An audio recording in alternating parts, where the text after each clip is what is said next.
Ministers, dear delegates, we will now begin our third plenary session of the 22nd ISS Shangri-La Dialogue. In this session, we will discuss the changing security landscape across the region and the challenges in managing proliferation risks in the Asia Pacific.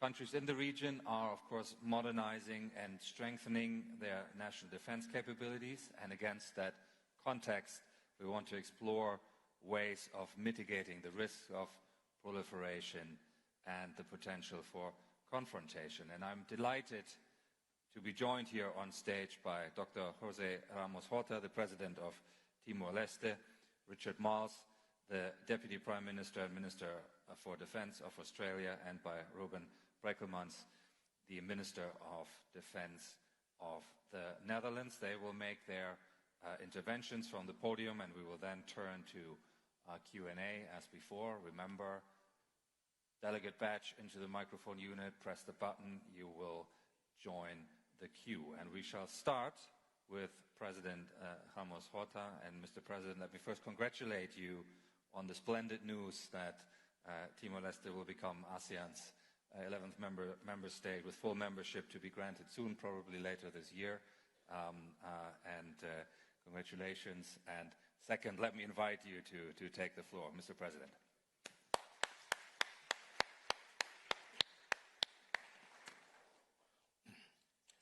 Good morning. Thank you for inviting me to join you here. Again, this is the fourth time I participate in Shangri-La Security Dialogue. The first time was 20 years ago when I was foreign minister, and now 3 times in a row as president. And I begin by thanking ASEAN leadership, ASEAN leaders, ASEAN Secretariat, and ASEAN dialogue partners for supporting Timor-Leste in our journey since 2011, a journey in preparing, in upgrading our infrastructures, our state institutions, consolidating peace, democracy in the country, fulfilling implementing the roadmap adopted by ASEAN leaders. And in Kuala Lumpur, we were welcomed unanimously by all to join, and the expectation is that in October this year, under chairmanship of Prime Minister Anwar Ibrahim, Malaysia, we will be joining formally as the 11th member, completing the family of ASEAN Southeast Asian countries. And I thank all profusely for their support over the years. And also I'm probably the only Nobel Peace Prize laureate participating in a war ministers meeting. And I say defense ministers are not necessarily war ministers, but just to emphasize the uniqueness of my participation as a Nobel laureate, I probably should feel completely alone. I first give you a bit of a picture of what Asia is. Of course, all of you know, but it's important to have these figures in mind. You know, Asia is a home to 4.83 billion people living in an area 30% of the world land.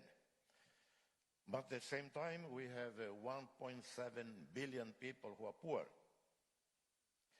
And almost 9 million people standing army. 510 billion defense budget. And of the region hosts 6 of the world's 9 nuclear armed countries. You know, China, India, Pakistan, North Korea, Russia, and the United States are the nuclear powers. And 6 in Asia. And one or two would be classified as fragile states. And just imagine nuclear weapons stored by an unstable, fragile country. I don't mention the names, obviously, but each of you can figure out which would be classified as fragile in this group. Then we have a missile development, many countries advancing their missile capabilities, hypersonic, long-range missiles, and some nations already transitioned from importers to exporters of missile technology. And in terms of the arms control framework, many in Asia-Pacific countries are not members of key arms control agreements like the Missile Technology Control Regime and the Hague Conduct against ballistic missile proliferation. And this, of course, leads to inconsistent adherence to non-proliferation norms. Erosion of global treaties. I would note that the U.S. withdrawal from the INF treaty has removed, intentionally or not, I presume unintentionally, remove constraints on the deployment of certain missile systems in the region. Challenges in regional arms control. Efforts to establish regional arms control measures face obstacles due to, geopolitical rivalries and a lack of consensus among key players. And what are the root causes of all of this? Geopolitical tensions, rivalries between major powers, US, China, and others, security dilemmas, perceived threats from neighbors. When one neighbor advances its arms technology, it prompts others to acquire similar capabilities, of course, then leading to arms race. Technological advances, rapid technological progress has made missile and nuclear technologies more accessible, complicating non-proliferation efforts. And there are very weak enforcement mechanisms and the absence of binding regional agreements. All this contribute to erosion of arms control. Potential for solutions for consideration. We should look at the strengthening support for regional initiatives like the Asia-Pacific Leadership Network, which is a network of over 100 political, military, diplomatic, academic leaders from 18 countries across the Asia-Pacific region. Established in 2011, the organization dedicated to addressing security challenges in the region. Strengthening export control, improving national export control systems, promoting transparency, communication, establishing communication channels, and so on. Of course, needless to say, Timor-Leste is not a player in all of these problems. We just watch from the periphery with growing concern about the dismantling of post-World War II multilateral system, the dismantling of what has been painstakingly built over many generations of people, of leaders across the world to ensure that World War III does not happen, but also to ensure that we combine our resources to address the challenge of poverty in the world, because after all, what is the world? It is humanity. And what are the world are the 1.7 billion people living in poverty in Asia, two-thirds of it in Asia. And what is humanity if not we prevent conflict? And I end by saying I had a 40-minute discussion with Papa Francisco in January last year, and I told Papa Francisco, very frankly, I said, Your Holiness, I'm disillusioned with the world leadership. We talk all the time about conflict prevention. We fail to prevent Ukraine from happening. We talk all the time about prevention. We fail to prevent Gaza from exploding. And so many other situations. And the Pope looked at me, he was surprised, concerned, and he answered in Spanish. We spoke in Spanish. Pero tenemos que continuar a luchar por la paz. We must continue to work for peace. But the reality is that as we gather here, as we meet here, hundreds of thousands of people, if not millions, are deprived of food, basic medical care, clean water, access to education. It seems like there is a regression on the implementation of the climate change agreements that were already modest, and yet we do not see much happening, particularly in richer countries, working with poorer countries on climate change issues like adaptation, mitigation, and so on. And partly because, understandably so, global economic crisis, deficits that limit the capacity even of the rich countries to respond to this greater humanitarian challenge. And in the midst of all of this, on one industry that never had problems, and that is the army industry. When there are wars, armed industry annual board report show increase in profit. That's the only one. So anyway, I end here my comments. I hope I did in 5 minutes or less.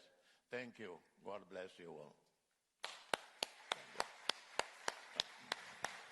Mr. President, thank you very much. As you said, you added an interesting perspective on these issues that, starting with your point about the inconsistent application of norms and the obstacles that stand in the way of perhaps progress around arms control questions. But it is interesting that you also offered a few thoughts on where one might start to begin to move this conversation along. So thank you very much for that, and I'm sure we will want to pick up on this. May I now invite Deputy Prime Minister and Defence Minister from Australia to take the floor. Richard.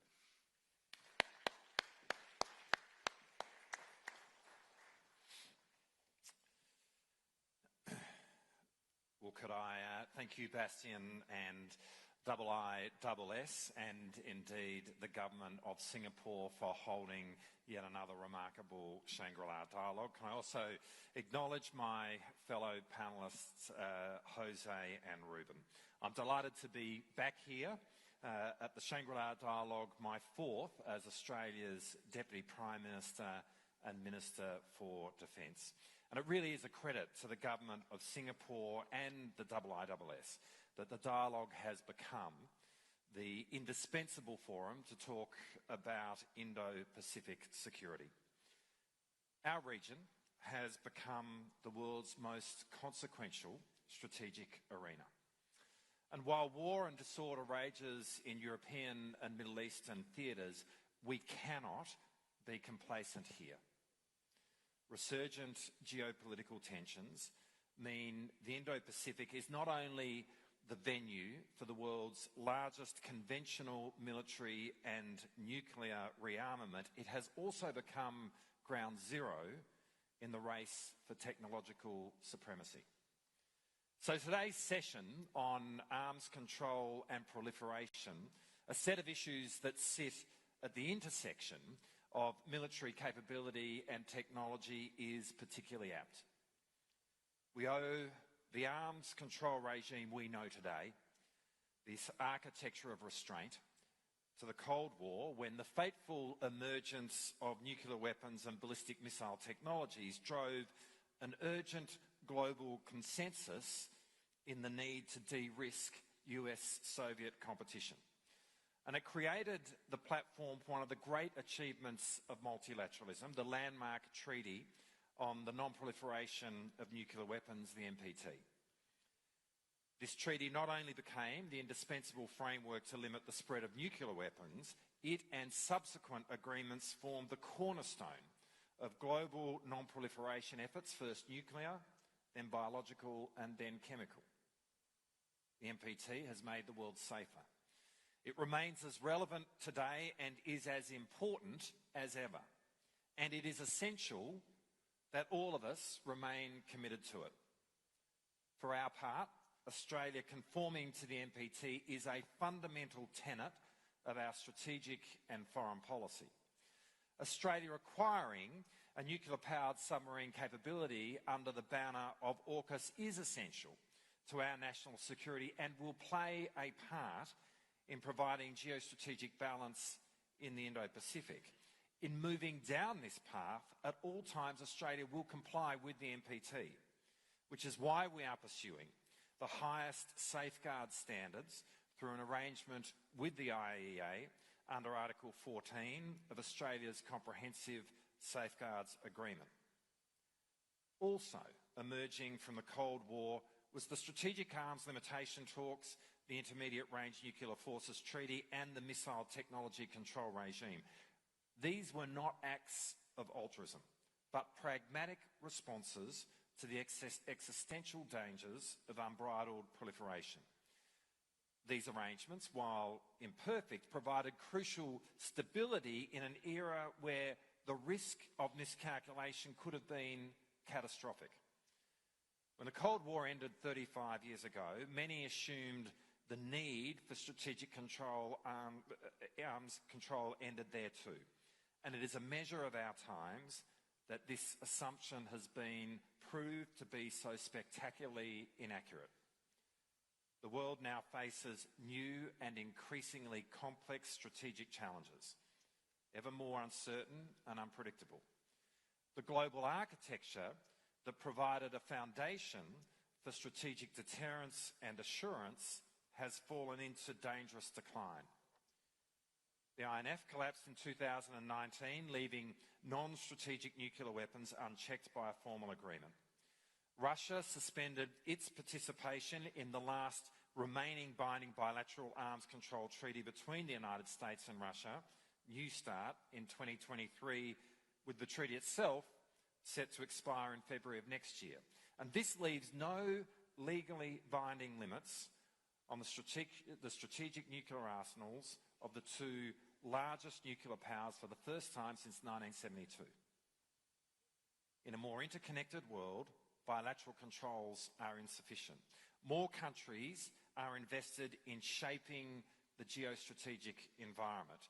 China's decision to pursue rapid nuclear modernisation and expansion, which aims in part to reach parity with or surpass the United States, is another reason the future of strategic arms control must be revitalised. And that is a difficult and a daunting project. Today's world demands we move beyond the simple focus on numbers and types of warheads and delivery systems. New technologies like cyber, the weaponisation of space, and the ability to integrate nuclear weapons with autonomous systems means traditional arms control frameworks are being surpassed without any established method of control to supplement them. And we also have to counter the grim, potentially imminent possibility of another wave of global nuclear proliferation as states seek security in a new age of imperial ambition. In a profound abrogation of its responsibilities as a permanent member of the UN Security Council, Russia has threatened to use nuclear weapons in its war of conquest in Eastern Europe. Not only does this work against states disarming their own nuclear arsenals, as Ukraine responsibly did back in 1994, the war is prompting some frontier states most exposed to Russian aggression to consider their options. And this has dire consequences for our region too. Russia has agreed a strategic partnership with North Korea to access munitions and troops Moscow needs to continue its war. The probability that Russia is transferring nuclear weapons technology in payment for Pyongyang's support places intolerable pressure on both South Korea and Japan. And at the same time, Iran's nuclear program and its belligerence to its neighbours is also destabilising. Now, all these actions risk sparking new proliferation cycles in both Europe and Asia. Jeopardising US extended nuclear deterrence arrangements, a critical, if undersung, asset in the fight against nuclear proliferation. In short, arms control today is vastly more complicated and the risks are growing. The landmark treaties that defined the era of arms control, including the NPT, are just as relevant today as they were decades ago, and as imperfect as they are. Strengthening transparency, compliance and risk reduction is key to making them work today. As Australia's National Defence Strategy argued last year, we must also invest in the arduous task of building a new architecture of restraint that addresses the realities of today's geopolitical environment and the unique characteristics of new technologies before they are fully integrated into military arsenals. The arms control regime that we knew was a foundational component of an oft-maligned concept, the international rules-based order. Arms control must be seen as a necessary but not sufficient feature of a broader strategic order that we must build anew in order to find as much by rules and norms as it is by power. Any such durable Indo-Pacific order must be characterised by a balance of power that helps manage strategic competition. In geopolitics, imbalance is provocative. It alters the calculus around the risks of military force and invites the kind of deterrence failure we saw in Europe 3 years ago. China is embarked on the largest conventional military build-up since the end of World War II. And it's doing so without providing any strategic transparency or reassurance. And this remains a defining feature of the strategic complexity that the Indo-Pacific and the world faces today.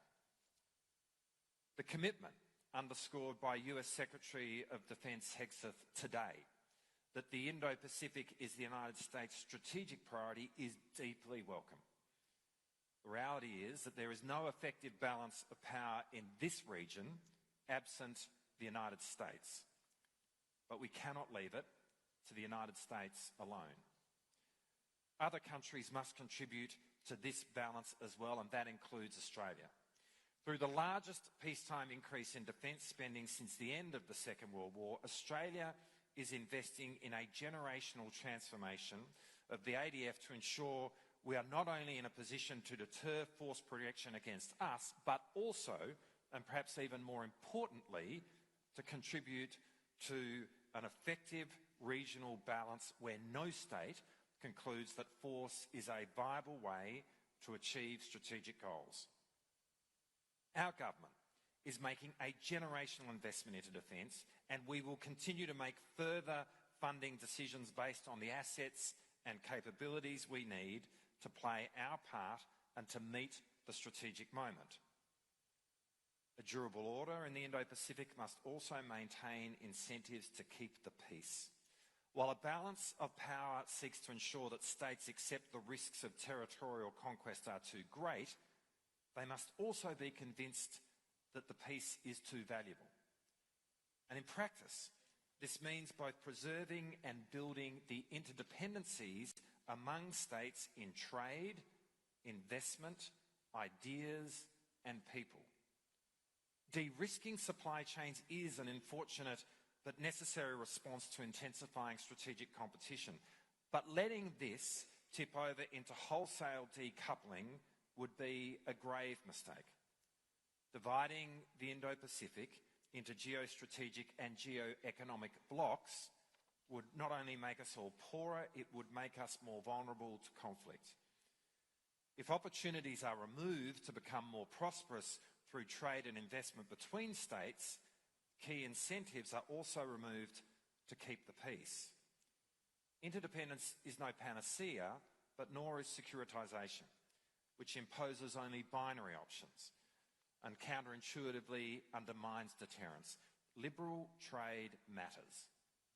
Trade has been the lifeblood of the Asian region, and the shock and disruption to trade from high tariffs has been costly and destabilising.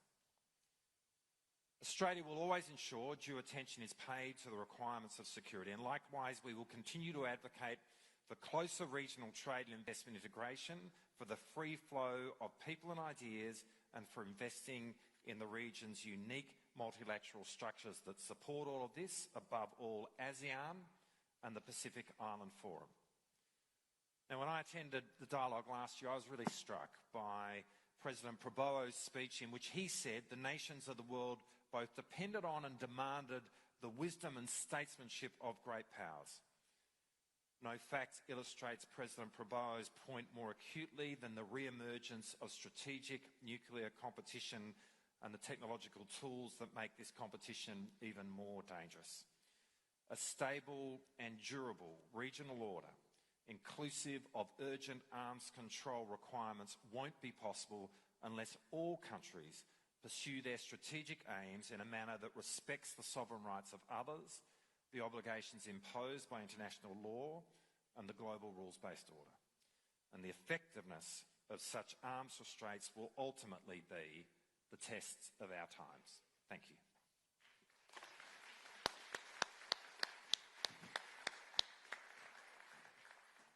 Thank you very much, Deputy Prime Minister and Minister of Defence. I think the consequences you outlined about what really has been a trend line of that decline of architecture of restraint for what is a consequential region of the world, I think that's a really very important point. And I think the points you made about the new proliferation cycles that might be destabilizing, that might pose problems for deterrence, and that might need to be integrated into thinking around durable peace, durable deterrence, and durable balance are all very important.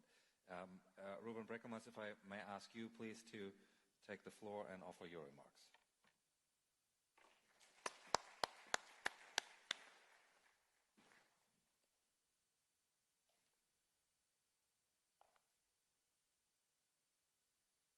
Excellencies and colleagues, distinguished guests, on behalf of the Kingdom of the Netherlands, let me begin with a heartfelt thank you to our hosts, the IISS and the government of Singapore. In a time of great uncertainty, your commitment to dialogue and diplomacy lights the path forward. It's a privilege to be here in the heart of the Indo Pacific, one of the world's most strategically vital regions. Though the Netherlands may be geographically distant, we are deeply connected to this region. What happens here reverberates across the globe, because in today's world, global security is inextricably linked. Whether we are confronting the threat of nuclear proliferation, shaping rules around AI, or standing up for key principles such as the freedom of navigation, we must meet these challenges together. Allow me to take you back briefly to a powerful moment in history. The year was 1994. The Cold War had ended, and the world dared to believe that peace was there to stay. In that moment of hope, the world came together to make a promise to a young and independent Ukraine. Through the Budapest Memorandum, Ukraine gave up the third largest nuclear arsenal in the world. It did so not out of weakness, but out of conviction. Conviction that international agreements meant something, that global powers would stand by their word, that sovereignty, once guaranteed, was not negotiable. Among the signatories of the Budapest Memorandum was the Russian Federation. And yet, over 3 years ago, that same Russia trampled all over the very pledge it had once signed. It invaded Ukraine on a large scale. It occupied its land. It shattered its borders and shelled its cities. That, ladies and gentlemen, is not just a war of aggression. It's a betrayal of principle, of trust.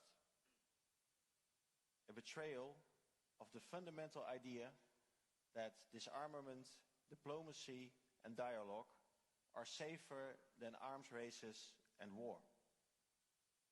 And what message does that send to the world? It tells others, do not disarm. Do not trust treaties. Do not rely on promises. It's a message we cannot afford to accept. Because the moment we accept that, we invite the return of fear.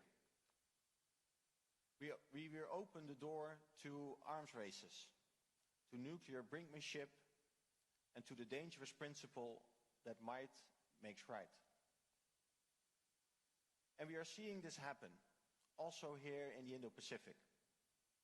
North Korea continues to expand its nuclear arsenal in defiance of international law. The lack of transparency around China's nuclear expansion adds to the risk. And given this proliferation, the escalation of territorial disputes, imperial ambitions, and geopolitical competition becomes more risky. These are not isolated threats. Our world is too interconnected, too interwoven for security threats to remain contained. In Ukraine, Russia is not acting alone. It is supported militarily, technologically, economically, and politically by actors from across the globe. North Korean soldiers fight alongside Russian forces in Ukraine and have delivered massive numbers of weapons and ammunition. Drones from Iran strike cities and critical Ukrainian infrastructure. Chinese economic and political support help Russia to continue its aggression. And in return, Russia is sharing knowledge and modern technology with North Korea, increasing its threat to the region. In return, Russia and its allies maintain the resources to support authoritarianism and fuel conflict also in this region. And in return, China and others feel emboldened that imperialism pays off. This war demonstrates how regional conflicts can become global challenges, demanding global responses. Beyond state actors, we also face something even more unpredictable. Technology that is evolving faster than our doctrines, rules and ethics can keep up with. AI is reshaping the battlefield. Algorithms influence when strikes take place, the way of defense, and who is making the ultimate call. The right information at the right time is vital for any modern military, but it must be guided by judgment, not just by data. AI is not inherently dangerous, but without moral boundaries, without meaningful human control, it can become a threat online, unlike anything we have seen so far. Because machines do not grieve. They do not hesitate. They do not understand the weight of a mistake. And what happens when AI misreads intent? When escalation ladders are climbed not by men, but by machines? When command systems are hacked, spoofed, or deceived? These are not hypothetical risks. These are very real. And they are compounded by cyber threats, misinformation, anti-satellite weapons. All tools that are already being used to destabilize, deceive, and divide. So we face a choice. Do we allow ambition to outpace responsibility? Or do we rise to the challenge to innovate and to regulate, to lead and to safeguard? The Netherlands is choosing the latter. That is why in 2023 we initiated the first Responsible AI in the Military Domain Summit. The first edition was organized in The Hague. We are calling for robust international agreements on the military use of AI. Also, as a proud NATO ally, the Netherlands supports the long-term aspiration of a world free of nuclear weapons on the one hand, while, for as long as nuclear weapons continue to exist, the collective deterrence posture of the alliance will remain on the other hand. We remain committed and advocate for strengthening the Non-Proliferation Treaty. It still is and can remain a strong pillar of global peace. We fully support the IAEA's additional protocol, and we urge all signatories to do the same. And we call on all nuclear-armed states to embrace greater transparency. The Netherlands commends the United States, the United Kingdom and France for their willingness to share basic information about their arsenals. And we urge Russia and China to do the same. Because transparency is not just a diplomatic gesture. It is a cornerstone of security. Secrecy breeds fear. Opacity fuels worst-case thinking. And uncertainty accelerates the risks of arms competition. Only through openness, accountability, and mutual understanding can we restore trust. And by trust-building measures, prevent further escalation. Also, the commitment in Article 6 of the Non-Proliferation Treaty to pursue disarmament in good faith is not just aspirational language. It's a binding legal obligation that demands concrete action, measurable progress, and real accountability. The Netherlands will continue to hold all nuclear-armed states accountable for meeting those obligations.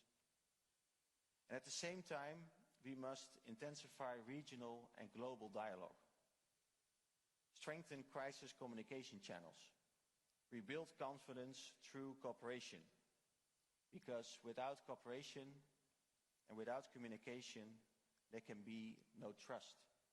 And without trust, there can be no security.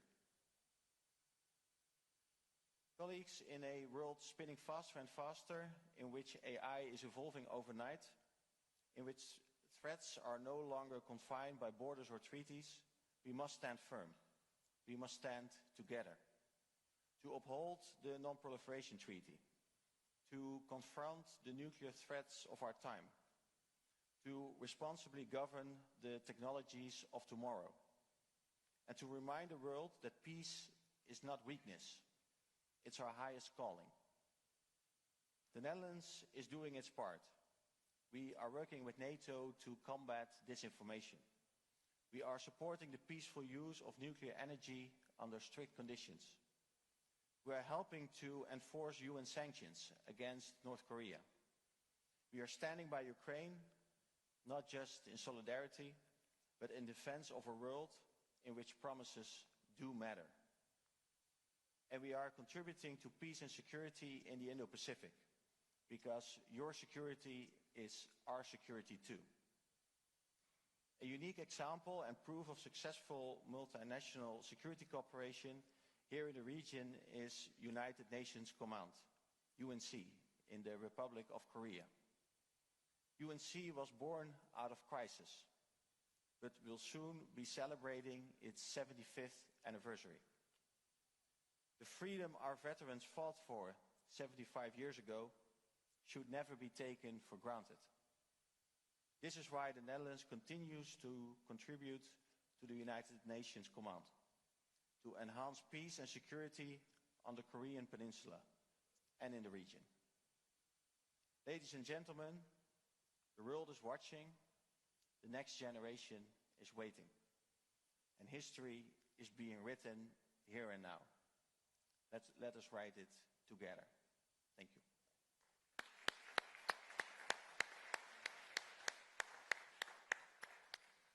Minister, thank you very much for those remarks. And I think across the three contributions, there were a number of common themes, both of course in terms of the concerns that you expressed, but also the approaches that you advocated for, of course, including issues such as transparency and an attempt to codify some of these constraints that I think you all feel are necessary. There's probably an argument there that in the evolution, or in light of the technological evolution that was also mentioned,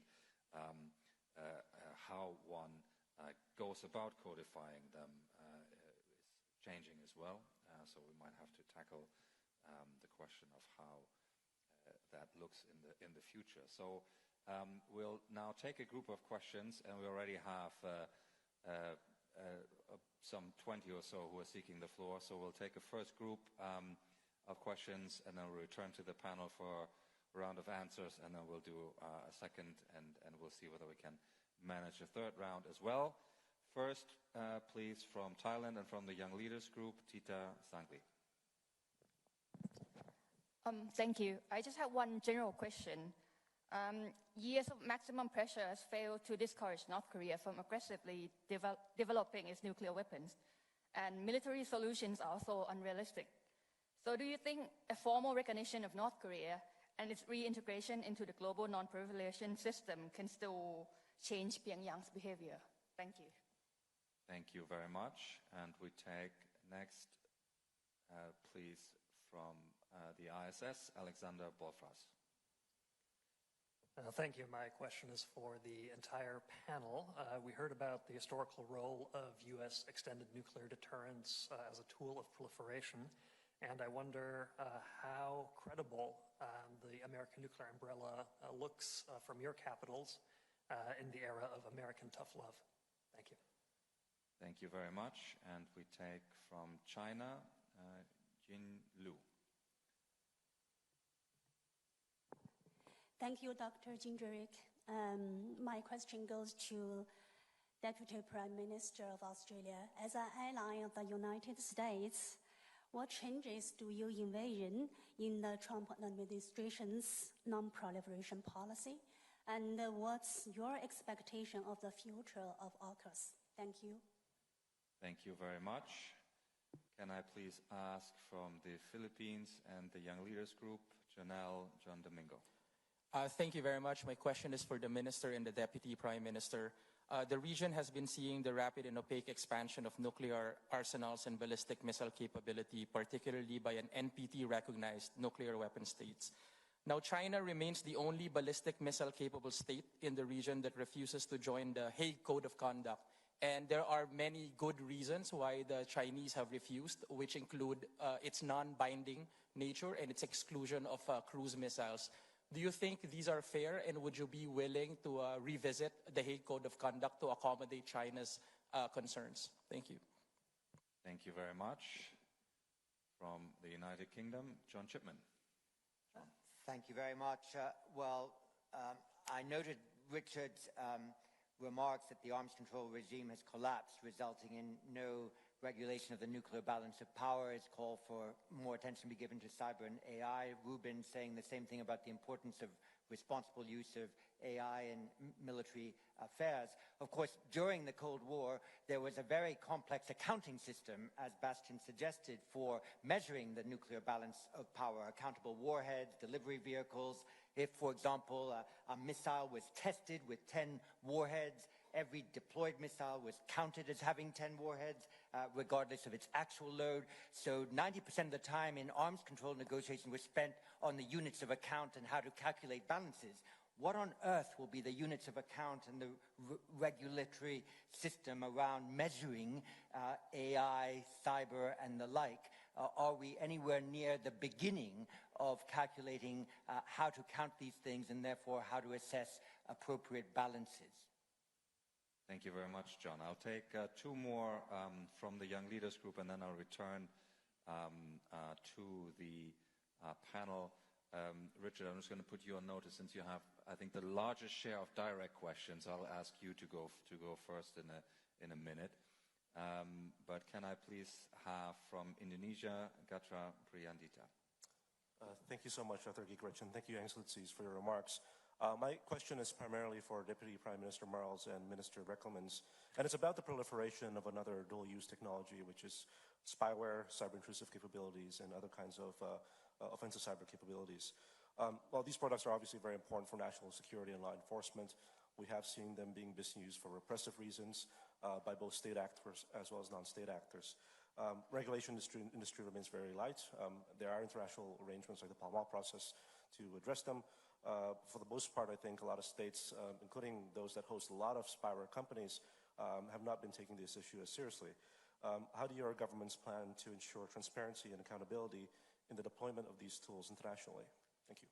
Thank you very much. And last one in this round from Japan and the Young Leaders Group, Riho Aizawa. Thank you very much, Chairman. Questions about Australia. How does Australia plan to cooperate in strengthening U.S. nuclear deterrence further in this region? And what actions or commitments from the United States would make Australia feel that extended nuclear deterrence is credibly provided? Thank you very much. So we'll take those. That's a fair bunch. Richard, we'll start with you, then we'll go to Ruben Brekkelmans, and then Mr. President, we'll conclude this round of responses with you, and then we'll get a few more comments in. Richard, do you want to start addressing these? I'm on. There you go. So I'll try to do these as best I can. Perhaps to start with North Korea and formal recognition, I guess, into the nuclear state, as a nuclear state. I mean, I think all of that is a concern. I fundamentally feel that what we have seen with North Korea and its pursuit of nuclear technology represents one of the single most destabilizing actions in terms of the whole proliferation regime.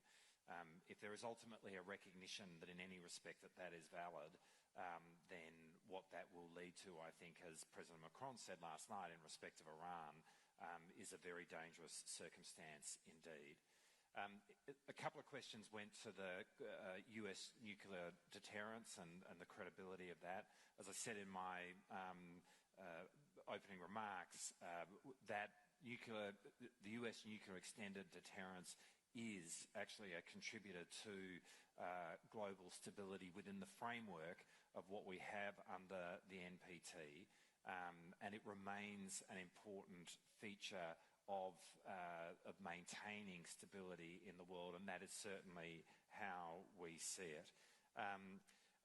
John, you raised the question about and it was a really good question, and there was also one from Indonesia. You raised a question in relation to AI, and there was also a really good question in relation to offensive cyber, both of which kind of had the same theme of, when we look back at the period of nuclear arms control, accounting was a key part of it. So how does that work in cyber? How does that work in AI? Excellent questions. And in a way, I think you put it in the best. Are we even at the beginning of that? I think we are at the beginning of it. I mean, it is a really good question. Obviously, I don't have all the answers. But I think it's important that we not look at that as being seen to be an insurmountable challenge and a path down which there is no point in walking. The former British Prime Minister Rishi Sunak hosted a conference in Bletchley Park I'm going to say it was around the end of 2023, which was really looking at the beginnings of how you might seek to provide global norms in respect of the development of AI. And I think there were ideas in relation to all of that which do give us the beginnings of how you could establish a framework to shape the way in which AI is used and ultimately ensure that there are guardrails in terms of how it is used in a military context. And I think that is a good example of the beginnings of an effort to try and walk down that path. And again, I think in respect of spyware and offensive cyber, there are opportunities there to do that as well. Finally, I think there was from China a question in relation to the future of AUKUS. I mean, AUKUS in respect of its providing Australia with an ability to acquire a nuclear-powered submarine capability is continuing to proceed and continuing to proceed on course. Both the United Kingdom, the United States and Australia all share the vision and the belief that Australia having a capable long-range submarine capability is important in terms of contributing to the balance, the stability of the Indo Pacific, ultimately the collective security of the region in which we all live. I think in the context of the discussion that we're having today, again, as I said in my opening remarks, in walking down that path as a non-nuclear arms country, we are doing so with the highest safeguard standards and in cooperation with the IAEA to ensure that all that we do in relation to AUKUS is compliant with our obligations under the NPT. And beyond that, we've made clear that the commitments we make, not only through the NPT but through the Treaty of Rarotonga, which is around having a nuclear arms-free Pacific, and we are a signatory to that we will maintain our obligations in respect of that in our pursuit of a long-range submarine capability. Thank you very much. Ruben Breckermans, if I can turn to you, and there are a couple of things in there for you to address as well. There's that transparency and accountability question. There's also the American nuclear umbrella question in there for you. I don't know whether you want to offer thoughts also on the DPRK question. Can that behavior be influenced if we were to change the approach? And maybe you'll take those and anything else you'd like to add. Yeah, sure. So to start with the last one, I don't think that it would change DPRK's behavior. I think if you look over the past years and decades, DPRK had many opportunities to take a more constructive stance towards the rest of the world, and they consistently decided to not do that. And I think if we change our policies toward DPRK now, I think we would reward bad behavior, given that they have been supporting Russia over the last couple of years, have violated all UN sanctions. So I think it would erode those regulations, and it would erode the international rule of law if we at this time reward North Korea for bad behavior. Regarding the nuclear umbrella, so we as the Netherlands, we have F-35s, and we were the first European country to make the F-35s nuclear capable. So we play, in this respect, we play a role in the nuclear deterrence. We work together very closely, of course, with the United States on this. And I think what is important in the message of the United States toward us is that they, of course, they encourage and they push us to take more responsibility for our own security. But at the same time, they consistently say that NATO is more relevant than ever because NATO is a force multiplier for the United States in the world, and that their commitment to Article 5 is also as strong as ever. I think those two fundamental pillars are key. And I think for the European audience here in this room, it was very important this morning to to have the Secretary of Defense recognize that and acknowledge that European countries are stepping up. And to me, it was maybe the first time, or one of the first times, that I heard the US administration acknowledge this so explicitly. And I think it is also a reflection of the fact that we are indeed stepping up in Europe, as we should do, because we need to take more responsibility for our own security. There was a question on the Hague Code of Conduct. I can only say, given such a beautiful name, it's a great code of conduct. No, I think the underlying question is, of course, it's not perfect, but I think it's better to comply with something that's not perfect than to not comply at all. So there is something on ballistic missiles there, maybe not on cruise missiles, but it's better to comply with that code of conduct, even though it's not perfect. I think the questions regarding cyber and AI were excellent, and also given the questions related on spyware. So I think it starts in this domain, which is evolving so quickly, it starts with getting to a common language and to a shared understanding. And that's why we as the Netherlands took the initiative in organizing the RE-AIM conference, so responsible use of AI, to have this global conversation and to get to a common understanding. That happened. And now we are turning the discussion into, or we're having a discussion about what type of norms and type of rules can we all accept. We even had a UN resolution which was passed with a big majority, and also with a group of countries that you would not necessarily define as partners or allies. So I think it's good that we are making progress on getting to not only agreed language, but also to norms that we accept. Of course, I'm not naive. I don't think that everyone will immediately behave according to those rules, but at least if you see a violation of that rules, you have something that you can hold each other accountable, and that you can also use as a start of a conversation or as a critical dialogue. Of course, the next step would be, can you then also measure violations, and can you have an independent body then identify that, and then can that lead to consequences? We are not there yet, and it's probably even much more complicated than with nuclear weapons, because you cannot physically detect it so easily, and you cannot so easily identify those violations. But at least we are making progress, and I think it's very important that we keep working on this. We had a RE-AIM summit in Seoul in the fall. Next edition will be in Spain, and I would encourage as many countries as possible to also participate in this, and to make sure that we make further progress on these international norms, also in these new domains that are evolving so quickly.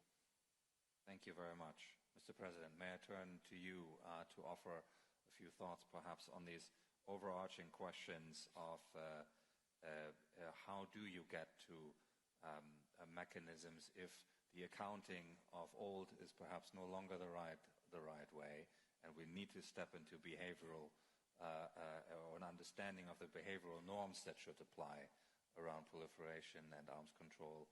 What are your thoughts on these questions?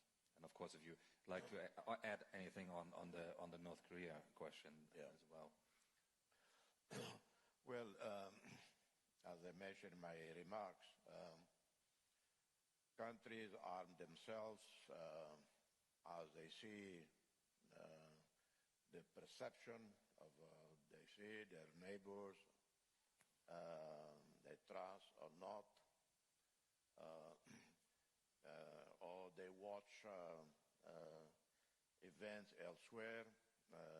Remember, yes, the defense minister of the Netherlands mentioned about how Ukraine gave up its nuclear weapons, and it was in the hope, in the expectation that in the post-Soviet era there will be a much more peaceful environment, and there will be no need for nuclear weapons. South Africa, under Mandela, relinquished nuclear weapons, and so did Muammar Gaddafi, and it was celebrated, it was recognized. But then look at what happened to Gaddafi, regime change. And of course, North Korea watched all of this. And Iran negotiated with four powers for over 10 years under President Barack Obama. And then the nuclear deal was reneged. And they follow in the last years of different activities. So all of this, you have to understand that it means it destroys confidence, increase fear. So how to get about this? There has to be dialogue at the highest level between the President of the United States and President Xi Jinping.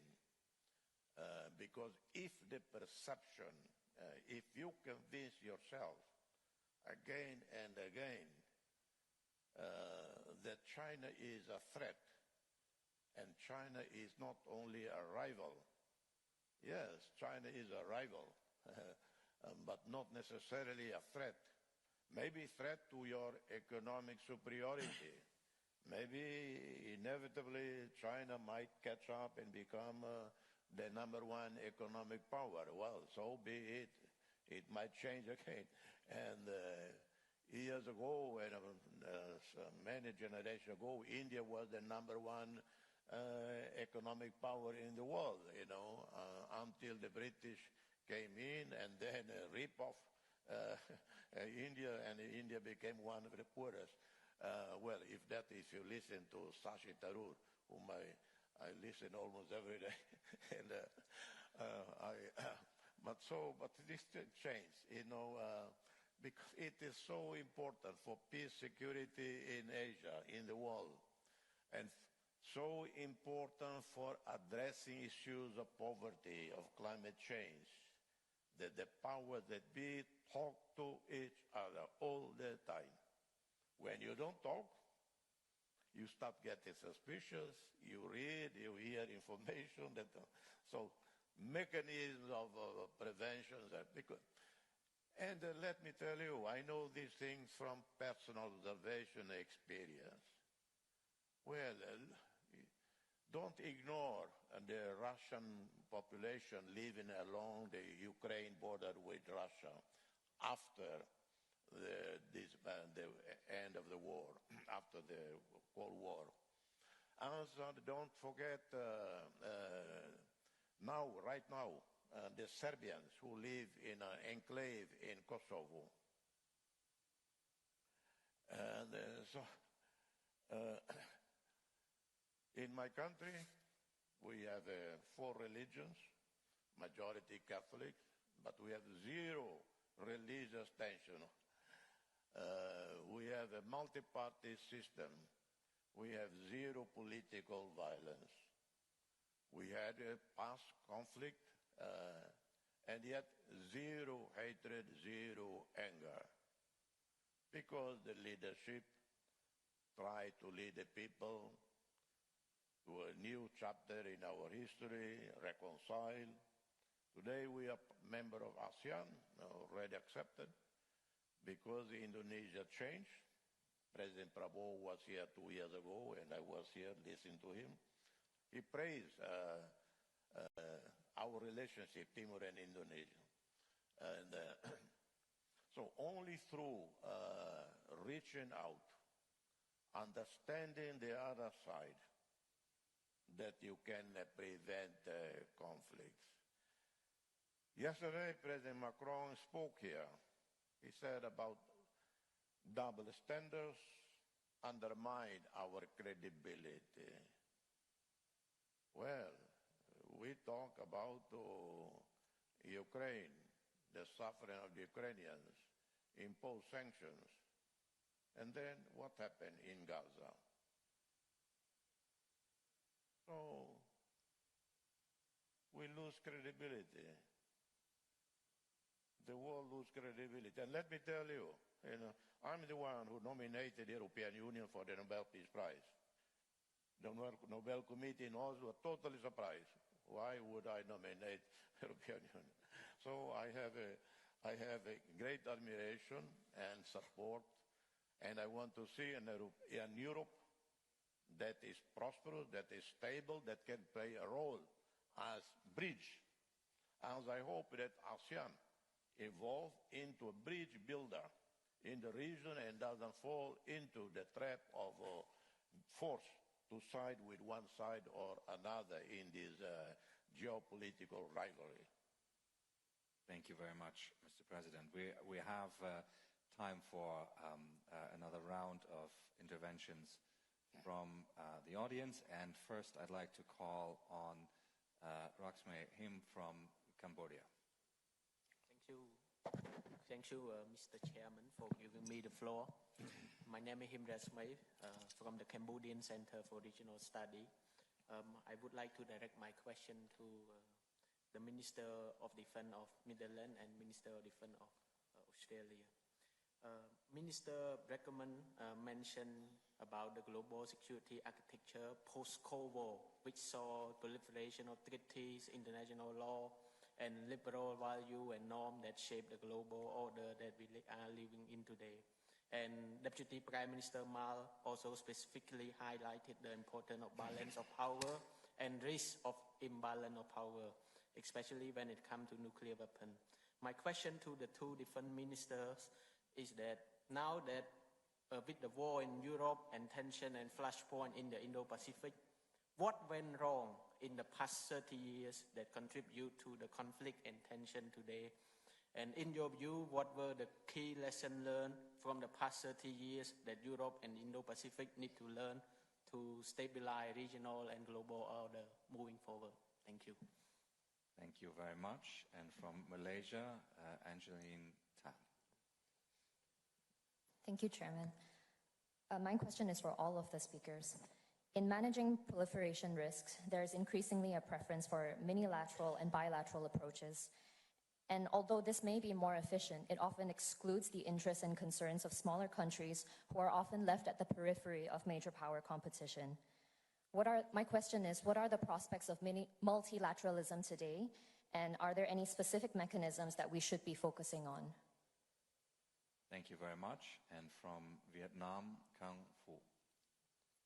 Hi, thank you, Chair. I'm Kang Phu, I'm a researcher at Boston College. So I have a question about the danger of arms control. There are a lot of concern around the Asia Pacific right now that if you sign an arms control or the US signed an arms control with China or with Russia, that can be seen as a measure of abandonment of allies. Basically that China or Russia, they can exploit those arms control to limit the ability of the US to defend its allies. And obviously that a lot of these Asian allies and partners of the US, they are really worried about that. So how do you recommend the US or other countries in the region reassure the allies that arms control is a good thing and it's not just simply a measure to withdraw from the region? Thank you so much.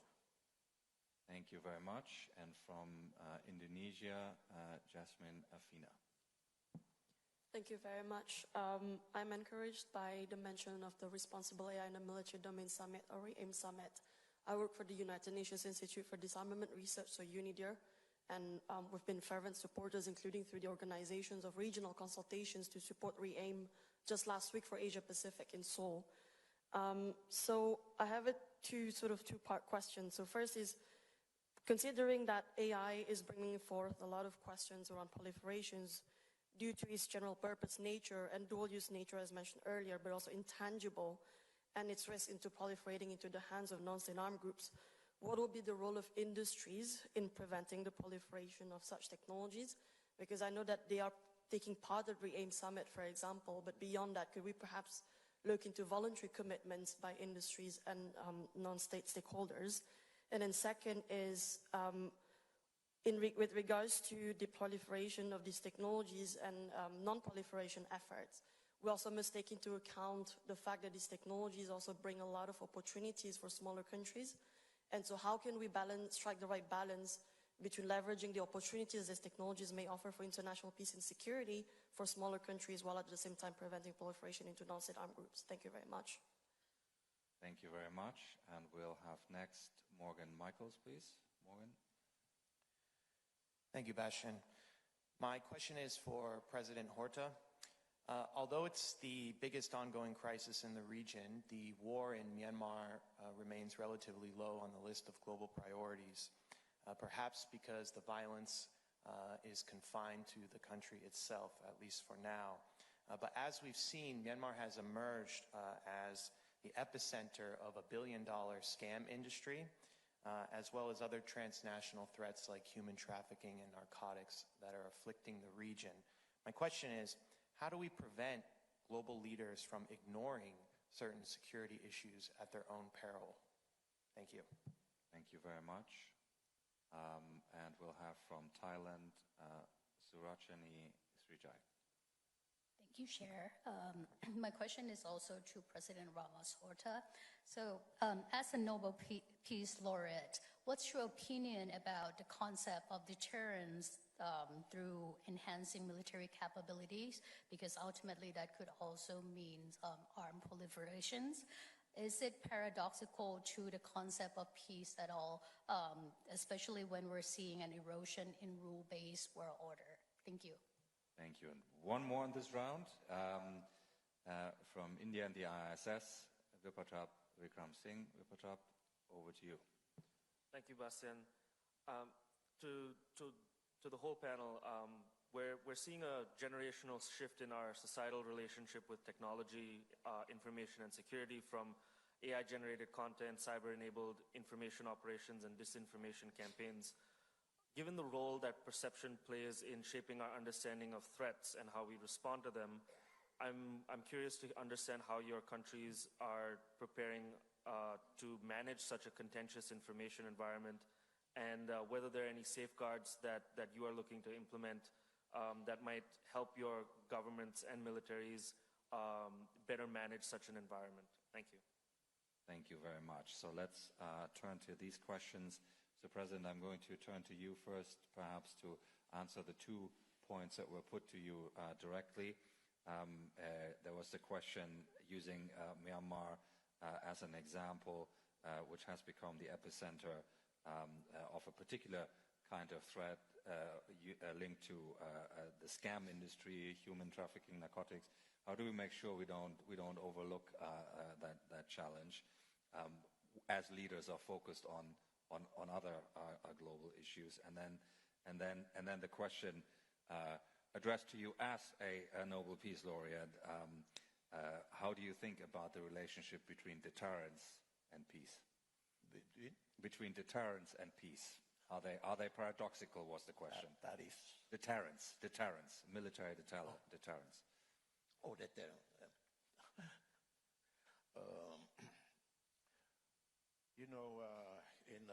Again, in my conversation with Papa Francisco in Rome, in the context where I told him we failed in conflict prevention, and I said, in regard to Myanmar, there is a chance that we don't fail again, and that is to prevent the conflict from spiraling out of control. And we know the consequences of when a conflict spirals out of control. Spill over to the neighbors, armed groups become warlords, all kinds of organized crime mushroom spread. Of course, ASEAN has the central role in that.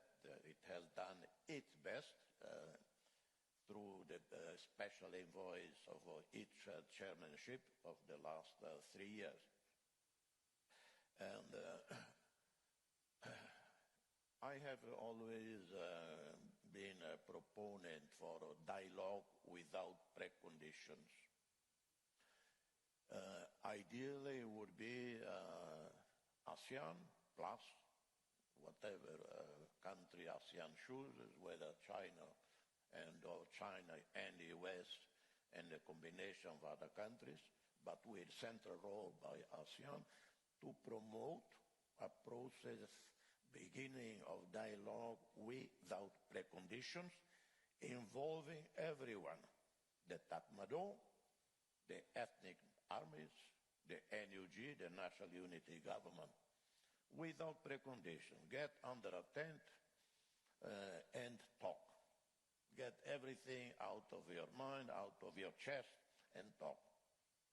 Because it's highly unlikely that the war would end with one clear side winning, imposing a military solution, and then a new political dispensation. Highly unlikely. And the risk is that there will be the army, possible, would crumble because of leadership issues. And then maybe the ethnic nationalities, the other side, strong, politically speaking, and there are certain military capabilities they have, but not enough to control the territory. So you would have a situation of instability that affect the whole country. So ideally it would be someone with a great authority and the persuasive skills to persuade everybody. It is time for all of you to sit down and talk. That's my response to... And unfortunately there has been so little attention paid to Myanmar by the powers that be. Very little attention. And yet the human tragedy is colossal. A long, long time, even before the coup 3 years ago. And then the issue of deterrence and peace. Yeah, I couldn't disagree with the concept of, yes, peace through deterrence. When you live in a region, in a world where potential threats exist, one cannot be overly romantic and have to be realistic. But at the same time, as you create a credible deterrence, you engage in dialogue. That would be deterrence plus dialogue, plus mechanisms of consultations. That would be the best. So I see no contradiction in deterrence and peace. Thank you very much. Minister Brekelmans, I'll turn to you next, but I think the issues that were addressed to you and to Richard Moss are broadly similar. So we'll take Ruben Brekelmans first, and then I'll turn to Minister Moss. So there's what do we take away from the failures to prevent conflict for the future? What are the prospects of multilateralism in managing proliferation risks? I mean, both of you touched upon this already, but maybe there's more to add there. Are you worried that there are circumstances under which arms control could undermine deterrence in a way that would affect you and that would worry you? And then there's also that issue of the role of industries in preventing AI proliferation, or how to leverage the opportunity with the risk, I suppose, is really the question. And then that ties into managing the information environment and disinformation environment. Mr. Brekelmans first, and then Richard Moss. Thank you. All very good questions. What went wrong in the last 30 years, of course, there's so much to say about it. But so for me, 15 years ago, I did a master's degree in global politics at the London School of Economics. And the main course of that master's degree was called From Empire to Globalization. And the idea was that the time of imperialism was over, that history was marked and characterized by empires rising and then getting to a peak and then breaking up and falling down. But that entire era was over, that we entered a new era of globalization in which interests would converge, in which ideas would converge, in which there would be a liberal world order from which we all would benefit. And because our economic relations would get stronger and because of digitization, because we get into more contact, that there would be no reason anymore to fight each other. Now, all those presumptions turned out to be simply untrue. Imperialism is not over. Imperialism is back. We had very strong economic relations with Russia for many years, even after 2014, when Russia invaded Ukraine or invaded Crimea, and there was already a war in the Donbass. We continued to keep trading with them. We continued to buy their gas. Russia was responsible also for MH17, a plane that was shot down. The Netherlands had the most casualties. And even after MH17, we tried to maintain good relations, or at least decent relations with Russia. We tried everything. We all remember just the days and weeks before Russia invaded Ukraine, that there were many European leaders going to Russia, sit at a long table in order to discourage Putin to invade Ukraine. But in the end, he decided to do this. So all those assumptions we had about liberal world order and about how we can contain and avoid escalation, those turned out to be untrue. And we need to learn those lessons. So another lesson, we cut spending on our military because we thought that disarmament would lead to less conflict. Now, it was not perceived as a gesture by our adversaries, but it was perceived as a sign of weakness, which is now being exploited. So I think those are all lessons that we need to learn. We need to be more realistic, maybe, than we were in the past. But still, we need to uphold our values. That doesn't mean that we put all our values aside and that we do not strive for a liberal world order, that we strive for upholding international law and the same values. But I think it's important to do this with, on the one hand, a bit more realism, and on the other hand, make sure that we also have our hard power in order, and that we have also the military capabilities to enforce those values. When it comes to multilateralism, just very shortly, I think we should try to also uphold that as much as we can. It's in the interest of relatively smaller countries like the Netherlands to make sure that we have well-functioning multilateral organizations. The reality, though, is that it does not always work, and I think we will get to more and more ad hoc coalitions also in the military domain. So, for example, we are now working with the Coalition of the Willing to design a potential European military mission in Ukraine. It's because we would never get to a unanimous military planning within the EU on this. We have seen a few member states blocking a lot of our foreign policy and security policy decisions. So I think the reality is that we will get to more and more of those coalition of the willing type of structures, also because one election outcome can change the position of a country fundamentally. Take, for example, the United Kingdom. They stepped out of the EU. Now they're one of the leading countries when it comes to European security. And so just one election can make a huge difference. So that's also a reason, I think, why we'll get more of those coalition of the willing, in which sometimes countries join and then step out and join and step out. Arms control, I think the big question is, can we get to credible confidence-building measures? Because, as I said in the beginning, in Europe, we will probably not trust Russia for a long time. So if we will get to a phase of disarmament, maybe at some point, we will definitely need to have some credible confidence-building measures, because we will not believe them if they simply say that they will disarm. Finally, when it comes to AI in the military domain, I think it's very important, very good point, to engage the industries and to engage companies.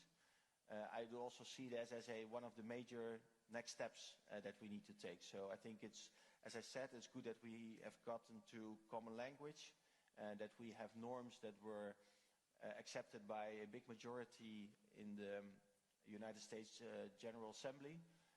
And I think one of the next steps now is to make sure that we also get more and more industries and big companies on board. And of course, we will not get everyone on board, but if we have a few of the big players, I think that will send a very strong message, and also probably encourage others also to join as well. It's a very good point. We need to work on that. Thank you very much. Richard, you have the last word. Thank you. I'm going to begin with a very good question from IISS India around how we do manage restraint and controls in AI or in nuclear technology, but in the context of social media, the internet, disinformation, and what I thought was a beautifully used phrase, which I'm going to borrow now and adopt, which is a contentious information environment. I think that sums things up greatly. When I look at my children, my teenagers, absorbing information from TikTok, and I look at what that information is, using ChatGPT to work out how they can answer particular questions and then engage in social media and then do their own homework. Ultimately, I have to say, I just have a profound sense of feeling both confused and old. But I'm very well aware that none of those are particularly constructive feelings in terms of moving forward. But I do genuinely think that the information environment in which people are growing up in today is genuinely one of the biggest challenges that we face. And it is in large measure very unregulated. And I think there is obviously great advantages associated with it, and it has produced great good, but there is also great harm that can come from it, and it is important to think about what is appropriate regulation in its context.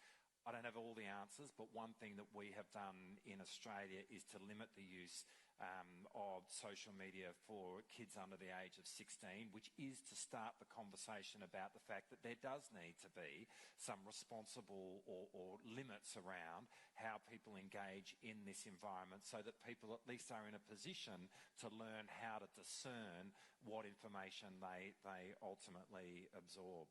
And I think that is a foundational question in terms of how we move forward in relation to all of these questions, because, as you rightly said, perception is very much at the heart of how a lot of these steps are taken. In respect of AI, I think a couple of really good points. It is absolutely right that as we establish global norms, we have to be thinking about industry and the private sector. This is not like the development of nuclear technology, which was essentially done by state actors in its early days. This is something which has industry very much at its heart, and so it needs to be part of how we conceive of constraints that are placed around the application of this technology. But you also made the point that there are a whole lot of benefits that come from AI. Of course there are. And in that sense, I think there is an equivalence with nuclear technology. I mean, you just look at nuclear medicine, for example. A whole lot of really good things have come for humanity from understanding that science. And really at the heart of these constraints and restraints is about ensuring that the science is ultimately developed in the favour of humanity and not against it. In relation to the question of multilateralism and minilateralism, I mean, a couple of things to say. I think minilateralism is fine. There are lots of minilaterals around which really do play an enormously significant role in providing for the stability and the security of the world. And they don't have to be exclusive in nature. I think it's about how minilaterals go about their business. Australia is not a member of ASEAN, but we are deeply engaged by ASEAN. And a coherent Southeast Asia under the banner of ASEAN is deeply in Australia's national interest. And so you will not see a bigger supporter of the idea of ASEAN centrality than Australia, even though we are not a member of that organisation. But it is an organisation that we engage with really significantly, and it is very central to how we see the world. And I think it is a model for how minilateralism can operate. Multilateralism clearly has a very significant role to play. I mean, those global norms and treaties which aspire at least to have universal membership are fundamental to underpinning a global rules-based order. And the NPT has that aspiration, and that is a perfect example. There was the question around how do we deal with arms reduction and not give rise to a sense that people are being abandoned. I think Ruben answered this perfectly. At the end of the day, this is a question of whether or not there is the trust around which enables arms reduction to occur. I mean, to be clear, all of our advocacy is about an American engagement, for example, in the Indo Pacific. I spoke about that in my opening remarks. We want the US very much engaged in this region.